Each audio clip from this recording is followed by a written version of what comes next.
Obviamente la miniatura es bait.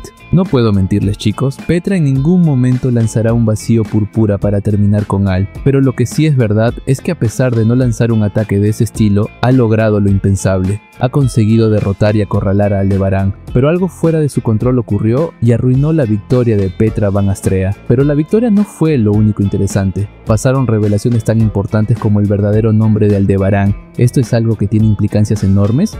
Y espero que entiendan que debido a la magnitud de este suceso, por hoy no saludaré a los miembros del canal. Lo que sí agradeceré es a cada una de las 250 personas que estuvo conmigo leyendo este episodio. Y gracias nuevamente al buen Tesot, ahora llamado Ashtray, quien donó $120. Gracias, ya me falta menos para la gráfica que quiero comprar a fin de año y darle el upgrade a mi herramienta de trabajo. Ahora sí empecemos. Bienvenidos a Análisis y Recuento del Arco, 9 capítulo 56 de Re:Zero. Algo que como lector de la novela me encantó es la mención que hace el autor de la obra a la novela más importante de Petra. Por si no lo saben, en tiempos del Arco 2, el autor sacó una novela llamada El mundo que Petra vio. Esta novela nos narra los sucesos del Arco 2 desde la perspectiva de Petra. Recuerdo que cuando yo leí esa novela lo leí sin muchas ganas. Pensaba que era relleno del malo, pero sinceramente la novela me encantó y gustó tanto que cuando hice mi top de mejores novelas de Re:Zero, puse la novela de Petra en un puesto muy alto. En esa novela se nos cuentan las aspiraciones y vanidad de una niña a lo largo de su vida hasta que conoce a Subaru. También se nos dice cómo es que ella detestaba a Subaru al inicio porque sentía que este ocultaba algo bajo esa fachada de alguien muy amable. Sin embargo, al día siguiente cuando lo vuelve a ver, siente que ha cambiado y ahora está siendo realmente honesto. Ella no lo sabe, claro, pero la razón por la que vio a un Subaru diferente era porque justo el día anterior Subaru había tenido la escena donde se desahogaba con Emilia. Luego de eso, veríamos cómo ella desarrolla sus sentimientos por él. Sentimientos que de verdad no me gustaría spoilearles porque es una trama bien pero bien dulce. De verdad te recomiendo al 100% que lo leas, son solo como 50 páginas, así que no te tomará mucho tiempo. En fin, el episodio de hoy hace muchas referencias a los sucesos de esta novela. Menciona cómo es que su vida original estaba destinada a ser diferente, menciona cómo es que hubiera terminado siendo una persona vanidosa en un pueblo aledaño y menciona cómo es que la persona que ama no es solo una persona muy amable, sino que también, de cierta forma, es un mentiroso. Pero volviendo al episodio de hoy, recuerdo que cuando leía las cosas que Petra sacrificaba, a mí me daba mucha pena porque las cosas que ella ofreció, cosas como el canto o la costurería, eran cosas a las que ella planeaba dedicarse de adulta y gustos que fueron mencionados no solo en su novela, sino también referenciadas a lo largo de la historia principal. Qué mejor momento que su capítulo nombrado para recordar todas las cosas que Petra una vez quiso ser pero ya no podrá porque lo sacrificó por la persona que ama. Todo esto que les comento Petra lo va recordando en los más de 10.000 intentos que hizo por salir del dominio de Aldebarán. Cuando andaba releyendo el capítulo, apunté todas las cosas que se dice que Petra intentó, y como son interesantes las comentaré todas. Intentó escapar corriendo usando su poder pero no fue suficiente. Intentó resignarse y no hacer nada pero no fue suficiente. Intentó golpear su frente contra sus rodillas al estar sentada pero no fue suficiente. Intentó gritar durante el final e inicio de 2 bucles pero no fue suficiente. Intentó alejar a cada uno de sus compañeros del área pero no fue suficiente. Intentó comentarles a todos el extraño fenómeno que pasaba pero no fue suficiente. Se dejó atrapar por Al pero no fue suficiente. Derrotó a Al o perdió contra él en un duelo a solas, pero no fue suficiente. Saltó a los brazos de Al ni bien empezó el bucle, pero no fue suficiente. Habló con cada uno de sus compañeros, pero no fue suficiente. Intentó cantar para romper un juramento previo que hizo, pero no fue suficiente. Intentó quitarse la vida para terminar con el bucle, pero no fue suficiente. Dejó que la maten y tampoco fue suficiente. Y esos son todos los intentos que hizo Petra en los 10.000 bucles. Les pido que recuerden que aunque haya hecho 10.000 bucles no significa que haya muerto 10.000 veces. Pero algo que me llamó poderosamente la atención es la revelación en cómo es que Petra puede comunicarse con el Subaru fantasma. La novela deja en claro que no lo escucha con sus oídos, sino que lo escucha a través del corazón. ¿Por qué esto es relevante? Porque desde el episodio pasado nos dicen cómo es que los bucles que fuerza Aldebarán son repeticiones que atacan al corazón del rival. Pero este ataque no terminó del todo con ella porque había una existencia que hacía vibrar su corazón en sus momentos más desesperados. Además, en episodios pasados se comentaba cómo es que si bien Aldebarán era imbatible mientras usaba su autoridad, esto no era del todo cierto.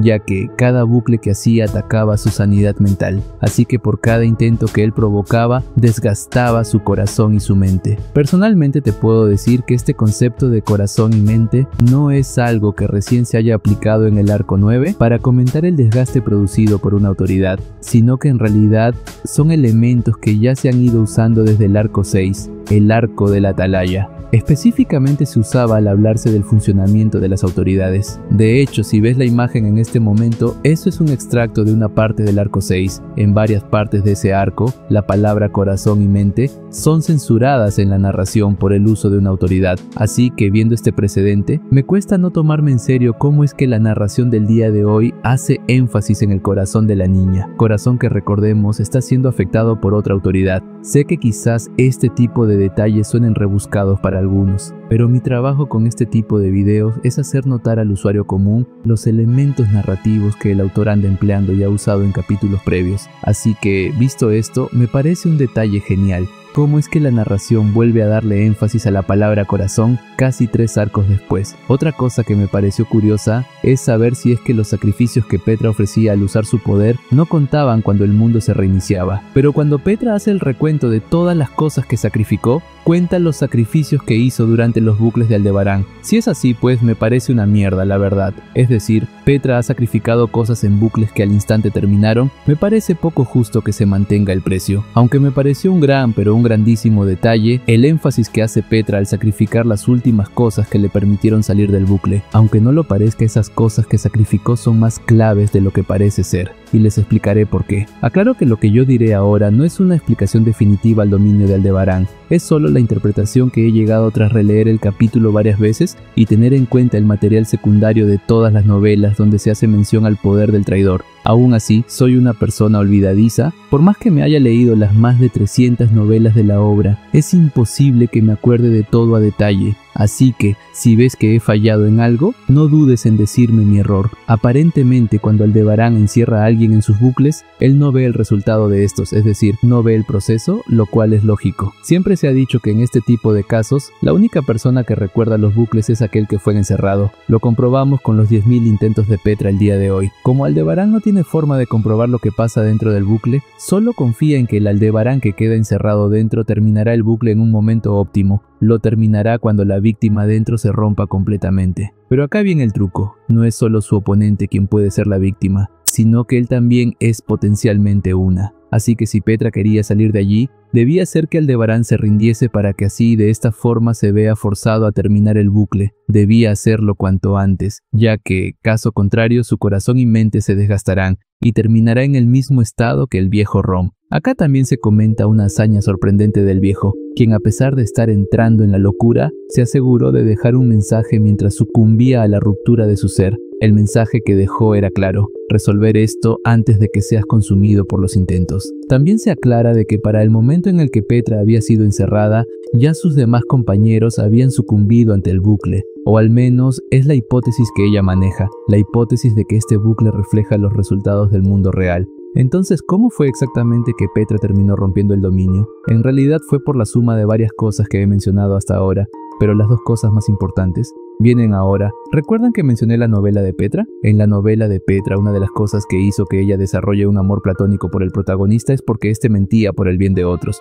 No eran mentiras graves, sino que eran mentiras para mostrar su aprecio y consideración hacia los demás. A pesar de que Subaru fue mordido por los perros en el arco 2, y esto casi le cuesta la vida, él mintió a Petra y le dijo que no era la gran cosa para que ésta no se sienta mal. Fue este detalle que Subaru tuvo con Petra que enamoró a ella de él. Petra era una niña engreída que andaba acostumbrada a mentir por su propio bien, pero conocer a Subaru le hizo darse cuenta que también puedes mentir por el bien de los demás. Con esto dicho, ¿realmente podemos considerar las mentiras de Subaru en el sentido más estricto de la palabra? Acorde a Petra, ella piensa que no, y es por eso que ella cree genuinamente que la persona que ama no es un mentiroso. Es por eso que cuando ella ya andaba a punto de rendirse, el Subaru fantasma le anima diciéndole que debe seguir intentándolo porque estas dificultades que andan teniendo no son la gran cosa. Luego agrega que todo esto es pan comido. Obviamente Petra sabe que Subaru está mintiendo, pero nuevamente está mintiendo por su bien. miente para que no se rompa. Así que volvemos a lo mismo. Estas palabras de Subaru son una mentira si en sí lo que busca es salvarla.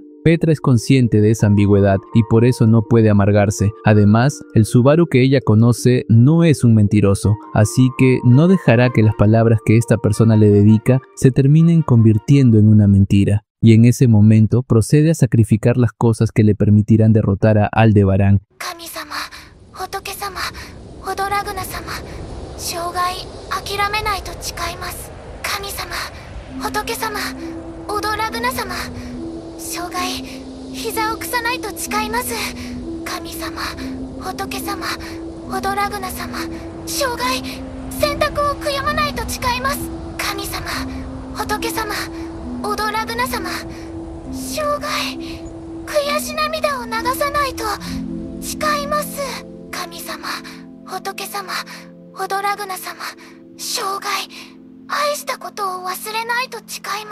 El hecho de que sacrifique su capacidad de no rendirse, de no doblar la rodilla, o de no arrepentirse, o de no llorar de frustración, y de no olvidar todo lo que ha amado, que sacrifique todo esto en este momento, no solo es triste sino también importante. Es triste porque Petra realmente se ha vuelto la bruja de la melancolía, una bruja que está condenada a ser dominada por emociones predominantemente tristes. Recordemos que no puede cantar, no puede jugar con otros, no puede tener gustos o disgustos. Todo esto son cosas que independientemente no parece tan relevante, pero sí se agrupan en conjunto, entonces queda como resultado una vida casi vacía. Como dije anteriormente, los últimos 5 sacrificios son tristes pero también son importantes porque el hecho de sacrificarlos implica que no importa el infierno que Aldebarán le haga, ella simplemente no podrá sentir dolor ni sentirse mal por eso. Que no pueda doblar la rodilla significa que no podrá tirarse al suelo por desesperación, que no se arrepienta. Significa que dejará de lamentarse por su debilidad, que no pueda llorar por la frustración. Es algo que se explica por sí solo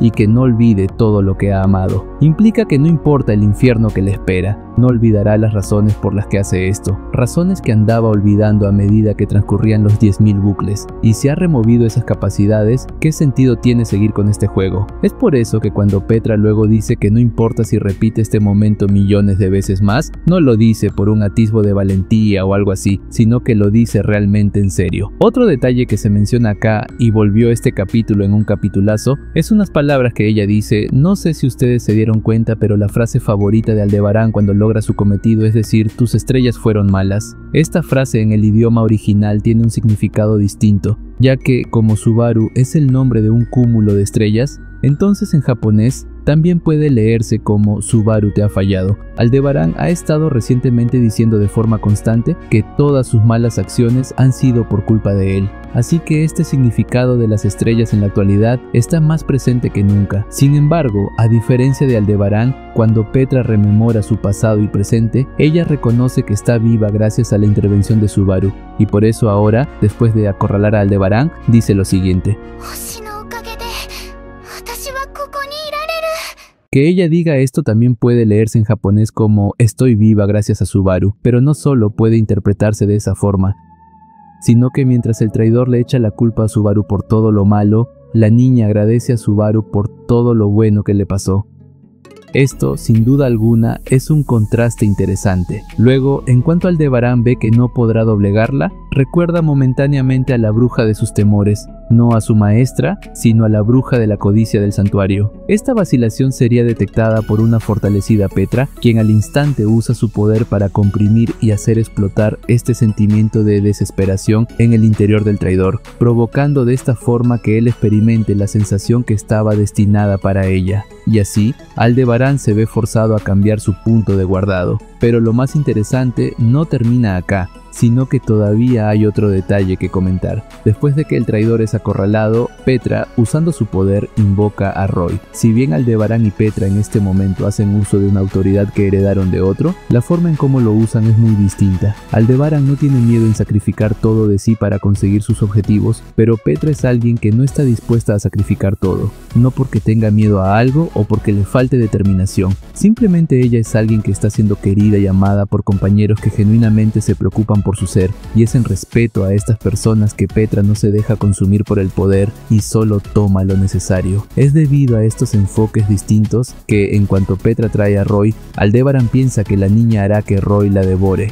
De esta forma ella se sacrificaría borrando su existencia y esto provocaría que la bruja regrese a su sello y eventualmente Reinhardt vendría a por él. Esto sería el game over definitivo para el traidor, pero lo sería solo si realmente Petra fuera a hacer eso. Lamentablemente esto no es percibido por Aldebarán y así pasó. En cuanto el traidor ve a Gula, espera lo peor y para evitar que Petra se borre a sí misma, vuelve a reescribir el juramento de alma que tenía con Roy. El reescribir este juramento le provocó un gran dolor. De hecho, se dice cómo es que siente que su puerta de mana empieza a resquebrajarse. Sería este dolor lo que le haría bajar la guardia, ya que cuando creía que había retomado el control de la situación, Félix apareció detrás de él y al instante le regenera continuamente de todas las heridas sufridas, anulando de esta forma cualquier intento de terminar con su vida. Acá, algo que me llamó la atención es el juramento de alma. Verán, hasta ahora solo hemos visto 3 juramentos de este estilo en toda la obra. Uno lo vimos en la segunda temporada con la apuesta de Subaru y Roswaal. El segundo lo vimos en una historia secundaria donde Petra usó uno en sí misma por ciertos motivos. Y el tercero aparentemente fue hecho por Russell en una de sus subordinadas más importantes. Pero volviendo al juramento del alma, desde que Aldebarán hizo un juramento con Roy,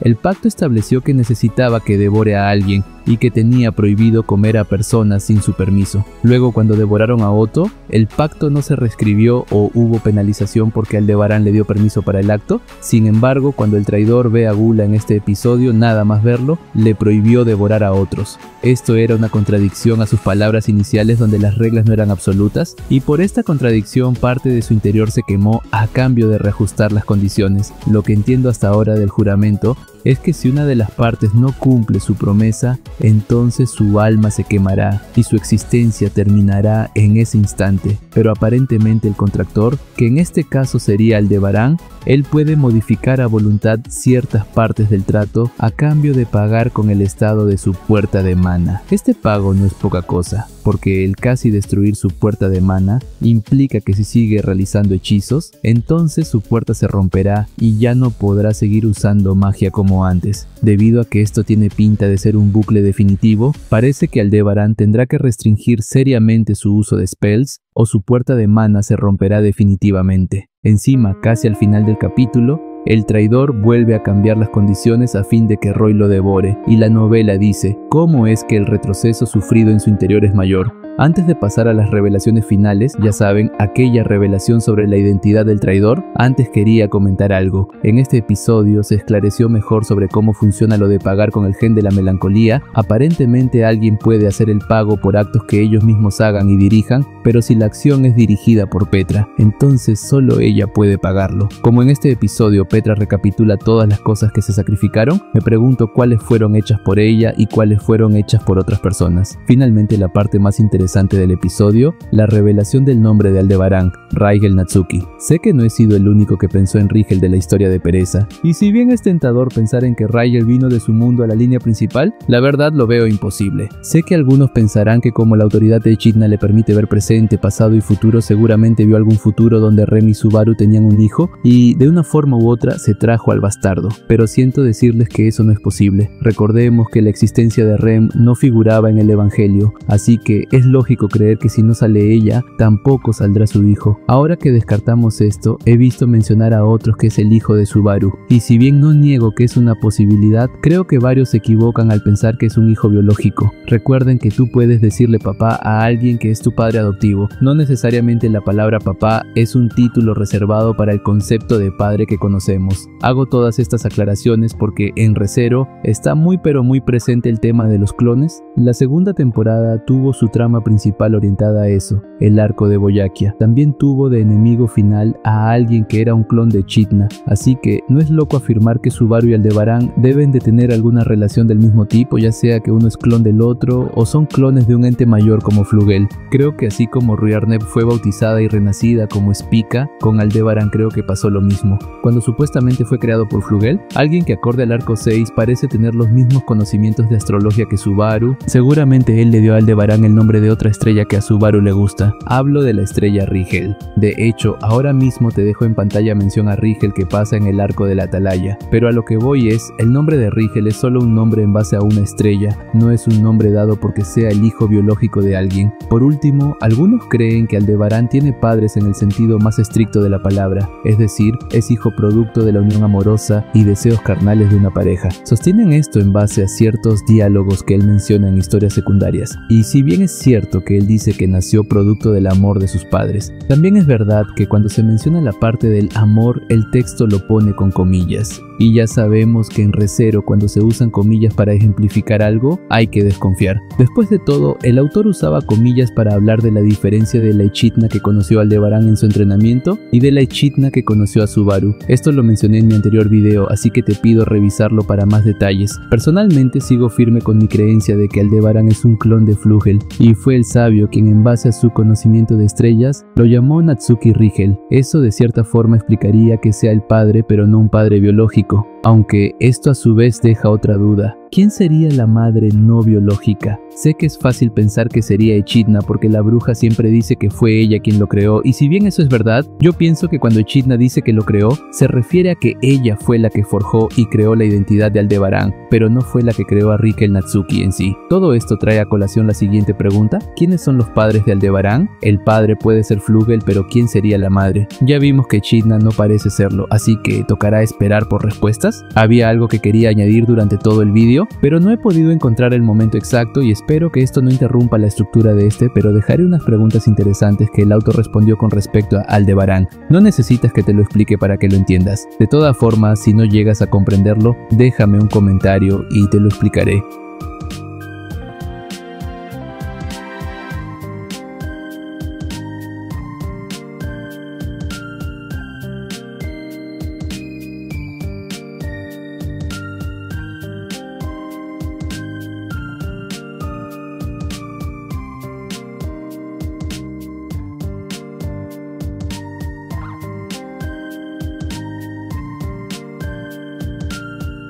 Espero que este video les haya gustado. Tardé más de lo usual porque aparte de que el capítulo es largo, también tuve que revisar viejas fuentes. Recuerda que un like y un comentario ayuda al algoritmo como no tienes idea, así que considera dejarme tu opinión del capítulo. Nos vemos hasta el siguiente video.